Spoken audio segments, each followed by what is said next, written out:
Hello Aquarius, Sun, Moon, Rising, and Venus signs. Kamusta kayo? Sana po nasa mabuti kayong kalagayan. Welcome back po sa Star Tarot. At kung bago kayo rito, welcome din po kayo. Please subscribe, like, share my videos, and leave me a comment kung naka-resonate po kayo. Thank you. Tingnan natin kung ano mga messages ninyo. Aquarius, paunang mensahe ninyo is butterfly, a change for the better. Ayan. So, maganda to, no? Kasi merong mga pagbabago na magaganap sa buhay mo, and this is pagbabago na mas ikakabuti ninyo. 'Di ba? So, this is a change for the better. So, this is really, really a beautiful energy. Okay? At ang mga pagbabagong ito, it could be in any area of life, no? Depende yan sa inyong sitwasyon. So, we also have facts, shrewdness, and resourcefulness, especially in business. See? Ito ang maaaring kailangan nyo. No, maaring ito yung kailangan ninyong gawin sa ngayon, 'di ba? Lalo-lalo na sa inyong negosyo. Baka ito yung kulang, 'di ba? Para tuluyan ang umalago ang negosyo ninyo, 'di ba? Ito lang yung kulang. So we also have funnel, period of frustration. Okay? Lessons to be learned. Ayan. So dito siguro baka may inis, bad trip, no? May galit na maaring maramdaman kayo dito about something. You know, maaring related yan sa negosyo ninyo. 'Di ba? Or po pwedeng mapu-frustrate kayo sa sarili ninyo kasi hindi ninyo magawa. Meron kayong gustong gawin na hindi ninyo nagagawa. No? But, yeah, yung lahat naman ng sitwasyon sa buhay natin may rason kung bakit nangyayari yan. And in this case, no, there are lessons to be learned. There are lessons that you need to learn. Kaya may experience mo ito sa ngayon. We have throne, position of authority. Ayan. So, maaari na kayo ay mapopromote, maaring kayo ay mailalagay sa bagong role sa trabaho, di ba? Baka kayo ay maa-appoint sa position of authority, yung ganon. Ha? What else? We have courage, a journey, either physical or mental. Okay? So, ito ay travel, you know, physical travel. Pwedeng malapit lang ito or saglit lang kayo sa pupuntahan ninyo. No, kasi maliit lang yung yung sasakyan. This could be also mental travel for some of you. Baka marami kayong iniisip. Baka meron kayong discarding ginagawa ngayon kaya busy yung isip ninyo. What else? We have vulture, depression, anxiety, worry that someone is against you. Nako. Baka ito yung mental travel na sinasabi ni Courage, 'di ba? Kasi nalulungkot kayo. Nagkaka-anxiety na kayo, nagwo-worry kayo.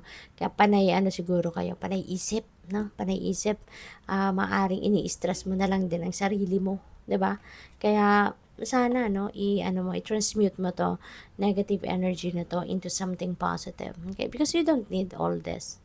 You know, kausapin mo, 'di ba? Or isipin mo kung ano ang depende kasi sa inyong sitwasyon, 'di ba?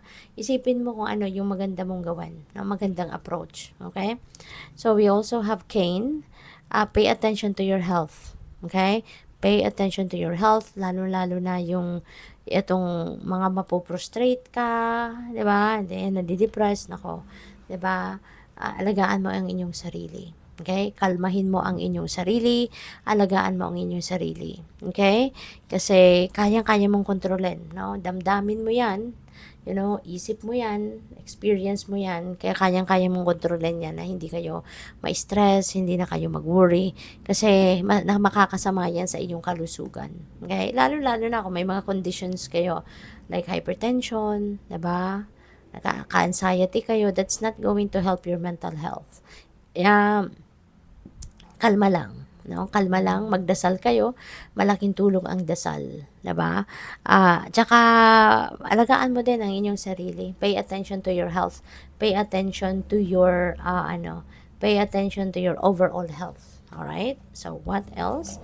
We have goldfish. Wow, increase in material wealth or spiritual growth. So, this is really a beautiful energy then, Aquarius. Merong karagdagang kayamanan, merong karagdagang kaperahan ang dadating, no, sa buhay ninyo. Merong papasok, no, na kayamanan sa ngayon. It could come from anywhere. Hindi natin alam kung saan tong manggagaling. But yes, i-welcome mo na lang ito, ihanda mo na yung sarili mo, 'Di ba? Isipin mo, anong gagawin mo kapag meron dumating na additional na kayamanan sa'yo? May financial gain ka. What are you going to do? 'Di ba? Kasi sometimes, Aquarius, kaya minsan hindi rin sa atin binibigay yung hinihingi natin because isang isang rason diyan, pupuwedeng dahil hindi natin alam kung anong gagawin natin diyan, 'di ba? Ah, maaaring wala kang kumpletong plano pa, 'di ba? Kung kunyari bigla kang yumaman, anong gagawin mo sa pera, 'di ba? Do you have concrete plan already on what you're going to do with the money, how you're going to manage that money, 'di ba? Sometimes kaya hindi binibigay ni Lord, 'no, kung ano bang hinihingi ninyo kasi maaaring hindi pa kayo handa, 'no?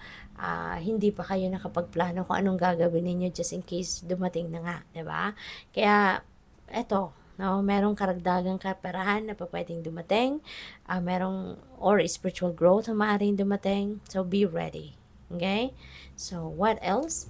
We have thank card, celebration, fun, enjoyment. So, this is really beautiful. Panahon talaga ngayon. So, it's Christmas season, 'di ba?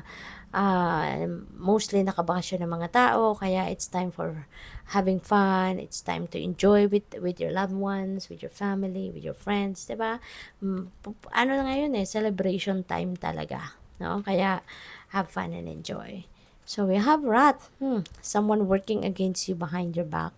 Yan, meron siguro ditong nag-iisip na sabutahiin ka. For sure, no? Baka kaaway mo to or naiinggit sa'yo. Diba? Kaya mag-iingat kayo. Okay? Always pray for your safety.